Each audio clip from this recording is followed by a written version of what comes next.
your head on my shoulder, hold me in your arms, baby, squeeze me oh so tight, show me that you love me too. Put your lips next to mine, dear.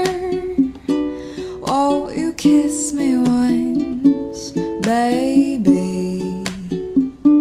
Just a kiss goodnight, maybe.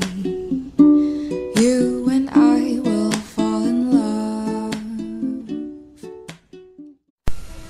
And when I hold you in my arms, I promise you, you're gonna feel love that's beautiful and new. This time I'll love you even better than I ever. Hello, Kuya Jeff, Ate Nikki. Ate Nikki, Kuya Jeff, happy anniversary. God bless. Ingat kayo palagi. Salamat sa pagiging mabuting kaibigan. Love you. Did before, and you'll be in my heart forevermore.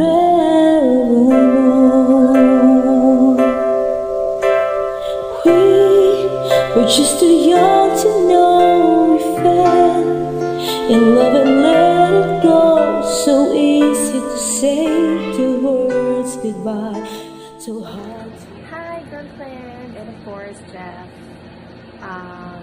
First of all, I would like to greet both of you a happy anniversary.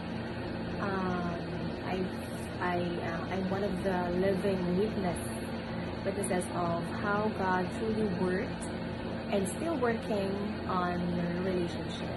So it's quite a blessing that you still able to keep your relationship despite of all the struggles, the difficulties, and everything that you have gone through. So it started from nothing, and then look at you now. I am one of the most proud and flattered as a friend whom I believed in some way or another God used me for your relationship to be preserved. So I am very happy and still inspired by your love story. So not everyone is given this chance to survive in their relationship, but I am happy that you were able to make it. So for Jeff, of course, and for Nikki, continue to love each other, and of course you have 3 angels with you. They will be your they will be the instrument that God will use para your relationship will still be stronger as time goes by. So I really hope that together you still dream, together you still work on, and together you still hope and wish that you'll be able to make it through hanggang 50th anniversary, or if Lord willing, more than that. So I pray that you still have each other until the end of time. God bless you as always, and I love you both. The feelings die, I know how much you need to know. It's turning back somehow, as soon as our hearts get so now. I know for sure we'll get the feelings right. To Mari and Jepoy, happy wedding anniversary. Wish ko mas lalo pa kayong pagtibayin at i-bless ni God at sa mga susunod pang years na pagsasama niyo. Basta all the best, mag-ingat kayo palagi dyan. God bless at happy anniversary.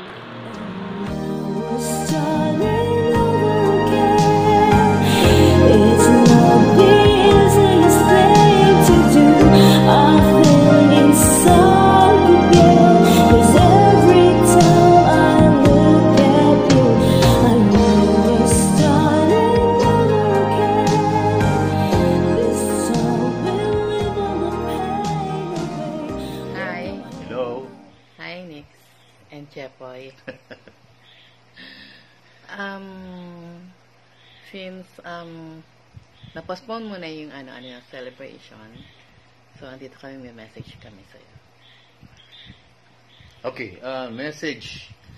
Unang-una, thank you so much for being such wonderful pamangkins. Okay? But sila sasabihin ko, when you have such kind of a strong love na meron kayo ngayon, and alam mo, you can go through and you can do anything pag kayo dalawang magkasama, no? And alam niyo, yung buhay pwedeng magbigay sa atin ng it can come to us strong, pero stronger love can overcome. So yun lang ang gusto ko personally, gustong ipahayag sa inyo, no, na over the years, 11 years, right?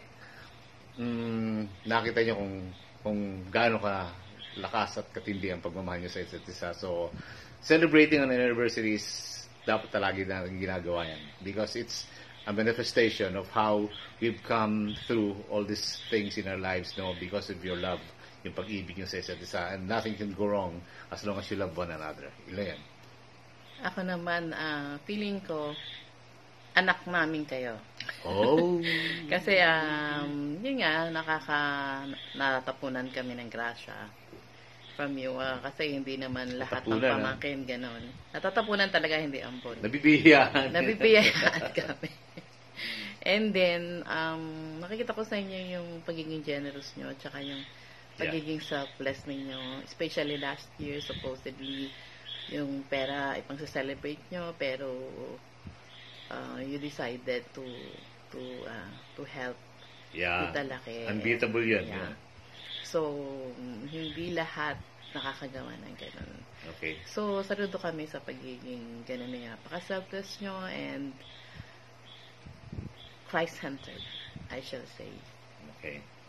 So, yun lang, and Happy anniversary. Okay. And more anniversaries to come. Yeah. Marami pa yan. Okay? Starting over again. It's not the easiest thing to do. I think it's so again. 'Cause every time I look at you, I know we're starting over again. This time we'll live on the pain. Happy anniversary sa aming mga kapatid, siyempre kay Mama, and sa aming Kuya Jepoy. Maraming salamat sa Lord dahil umabot kayo sa 11th year na masayang masaya kayo. At lahat, marami kayong nalagpasan na mga pinagdaanan. At siyempre nakita din naman namin yung mga downs nyo, diba? At nandito kami, lagi nakasuporta sa inyo, at masayang masaya kami dahil ngayong 11th anniversary nyo, isi-celebrate nyo siya ng sobrang saya nyo dahil iba yung nabibigay ng saya ng love talaga.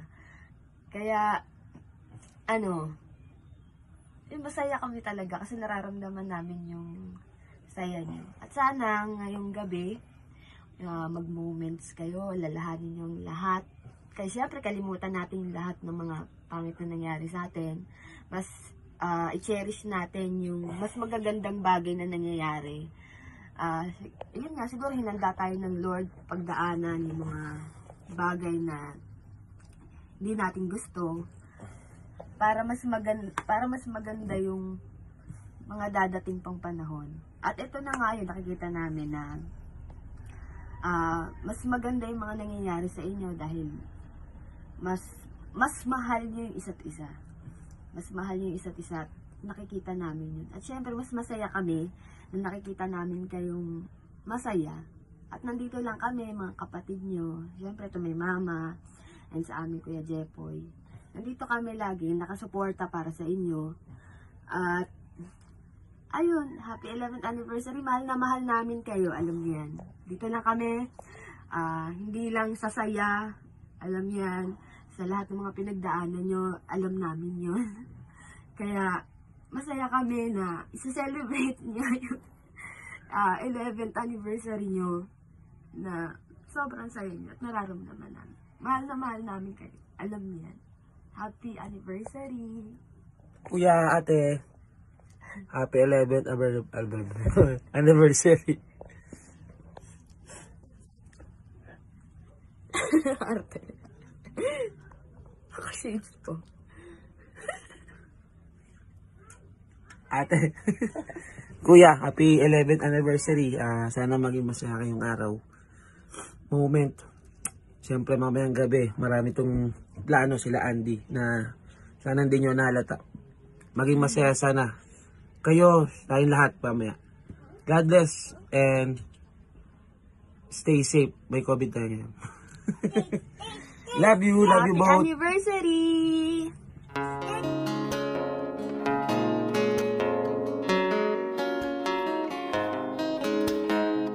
Looks like we made it. Look how far we come, baby.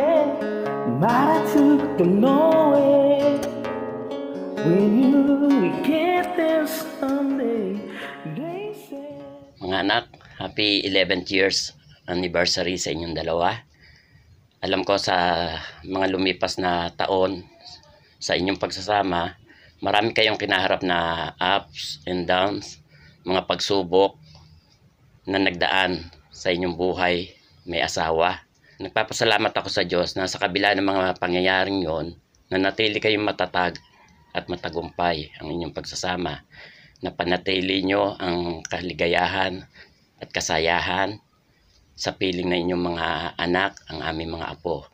At hiniling ko sa Diyos na sana patuloy niya kayong gabayan. Bigyan pa kayo ng maraming taon na sa inyong buhay may asawa na patuloy na maging masaya at matagumpay.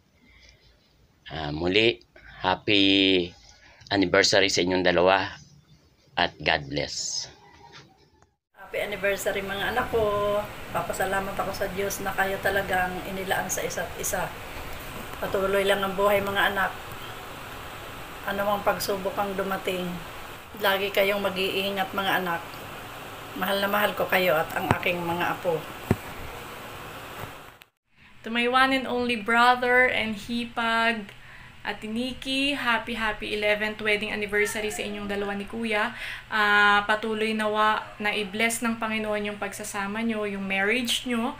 Alam ko na mas mahal nyo yung isa't isa ngayon. Natutuwa ako na nalampasan nyo yung mga pagsubok na dumaan sa inyo. Hindi biro sa loob ng 11 years. Alam kong hindi biro, saksi ako sa lahat ng mga pagsubok, sa lahat ng pighati, sa lahat ng luha, mga sakit na naramdaman nyo sa isa't isa. Alam ko rin kung ano yung mga bagay na nakakapagpasaya sa inyo at yun ay yung pagmamahal nyo sa isa't isa. Kaya natutuwa ako na nalampasan yun. Salamat sa Diyos, hindi kayo sumukong dalawa. Dalangin ko na patuloy i-bless ni Lord yung relationship nyo, yung family nyo, yung tatlo nyong anak. Laging nasa prayer ko kayong 5. And continue to love each other. Alam ko naman na may purpose din si Lord kung bakit kailangan ma-postpone yung renewal of vows. Ganun pa man, pinaka-importante sa lahat yung pagsasama nyo, yung pagmamahal nyo sa isa't isa. Kaya, can't wait kung kailan matutuloy yung renewal of vows. Yun lang, happy 11th wedding anniversary again. Alam nyo naman kung gaano ko kayo kamahal. Patuloy kayong ingatan ni Lord sa araw-araw at patuloy na i-bless ang family nyo. Wait lang pala mga kapatid ko, meron pang isa na gustong bumati sa inyo. Ito na siya! What will you say? Happy anniversary po! Liya pa! Happy anniversary po! Tito Jeff and Tita Nikki! God bless your marriage! Mahal na mahal ko po kayong dalawa. Oh, sabihin mo na. Nandali, sabihin mo na. Ano sabihin mo? Dali. Mahal na mahal ko po kayo. Bye-bye! God bless po! Love you! They'll never make it, but just look at us holding on. We're still together, still going strong.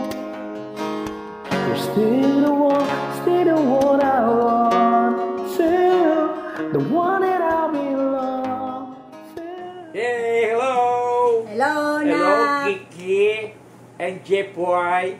Go! Happy Hello, Nak. anniversary! Sabay tayo. Happy anniversary! Nak, ako yung nagpapasalamat sa Panginoon at dumating yung anniversary, wedding anniversary vows nyo. Yes. Nagpapasalamat ako sa Panginoon, Nak. 11 years. Nauna na yung message ko, naka 15 message ako, Nak. Ngayon, sesend ko na lang sa iyo yung mga message ko sa iyo, Nak. Kasi sobrang haba, hindi ko pala alam na 5 minutes lang pala. Yung pala naka 15 minutes ako. Kaya, Nak, gusto ko lang malaman, Nak, na mahal kita at mahal na mahal ko kayong dalawa ni Jepoy. Ako din. Apo ko, si Nico, si Teo Jewel Nico. Salamat sa Panginoon at masaya-masaya ako sa inyong dalawa. Yes. So do I. So I'm also super happy dahil kayo ay nag-start ng unang taon doon sa pangalawang dekada ng inyong buhay. So alam nyo, ang buhay natin may episode yan. Chapter by chapter, marami kayong chapter ng buhay ninyo, mga pinagdaanan. You've been gone through so many trials and mga challenging situation sa inyong buhay. Subali, sa tulong ng ating Panginoon, ito ay inyong na-overcome ang lahat ng ito. At ako'y masaya ako sa inyo. At siyempre, naalala ko noon na super duper panalangin ko para sa anak kong babae na sana ay makatagpo na siya ng karapat-dapat na mula sa Diyos. At thank you so much, God, kasi ibinigay na yung the right man for my daughter, my only daughter. At nagpapasalamat ako at ngayon nga ay unti-unti mararating ang kalangitan at bituin. Unti-unti na mararating natin yung tugatog ng tagumpay at yung susunod na dekada ng buhay ninyo. Ito na yung pagpapaaral sa iyong mga anak hanggang sa sila ay magkolehiyo, hanggang sila ay makagraduate. Ito po yung isang importanteng bahagi ng buhay ng bilang mag-asawa. At talagang nagpapasalamat ako sa iyo, Jepoy. Of course, alam ko na ikaw ay maraming adjustment na ginawa, as well as may anak ko na si Nikki, no? Na talagang siya ay alam ko kaya mo dalhin, Jepoy. At alam ko na, anak, ikaw ay kaya mo dalhin si Jepoy, no? At talagang masaya kami para sa inyo. Ngayon, talagang nakikita namin ang mga pagsisikap ni Jepoy, ang pagsisikap naman ng nanak ko. Pero most important thing is tayo ay humahakbang palapit sa ating Panginoon. Ito yung pinaka the best thing, no, na ating pwedeng gawin sa ating buhay. Lahat tayo ay stepping one by one, step by step going to our God para magkaroon tayo ng closer relationship with the Lord. And of course, ito ay magiging legacy natin sa ating mga anak. Habang sila lumalaki, nakikita nila na kaninyang mga magulang ay nagmamahalan. Sila ang mga anak ko, mga apo ko, ay magiging produkto ng maayos na marriage life, no? A Christian couple na tumusunod sa Panginoon. Kaya ang aming wish and pray, more years to come, more happy years and God driven life, no? Yes. So purihin ng Panginoon at tunay nga na kami ay laging dumadalangin until now, and hanggat nabubuhay ang papa nyo, ang magulang nyo, mama nyo, ay wala kaming hangad kundi ipanalangin kayo at maipamana sa mga anak, sa aking mga apo, ang lahat ng legacy ng isang Kristiyano. Purihin ng Panginoon at yun lang, pagpalain kayo ng Diyos. God bless na. God bless. Jepoy, Nikki. I love you. Love you na. You're the one I want for life. You're still the one that I know. only what I dream. No, it's little what I kiss. Good night. Ain't nothing better. Happy anniversary, Mommy and Daddy! Thank you for loving us, and you have been a great mom and dad. Thank you for giving us some wisdom. Thank you po, Mommy and Daddy. Happy anniversary, Mommy and Daddy. We love you. Thank you for taking care of us, Mommy. Sorry po and Daddy po. Sorry po sa aming mga kasalanan po. Happy anniversary, Mommy and Daddy. We love you. Ayaw, eto sa akin ba? Tapos Happy 11th anniversary, Mommy and Daddy. We love you. 31, 2020. Just 8 months ago, something magical happened. Muli nagtapat ka ng pag-ibig sa akin. Naghayag ka ng sarili mo sa akin. Isang Jeffrey na hindi nakala magpapakita ng ganda. Na buong buhay ko, yun yung pinangarap ko. God is good. God is so good. God has always been good. Sa petsa na yon, doon namulat ang mga mata natin. Ang mga puso natin, ang mga isipan natin. Alam ko, naramdaman ko, kumilos at nangusap ang Panginoon sa buhay natin. Bilang magkasama. Siguro, kung natuloy yung kasal natin ngayon, ito rin yung mismo, ito yung sakto kung lalabas sa bibig ko. Kasi hindi naman nabagal naman ang puso mo. Sigurado December 31. Pero isang regret ko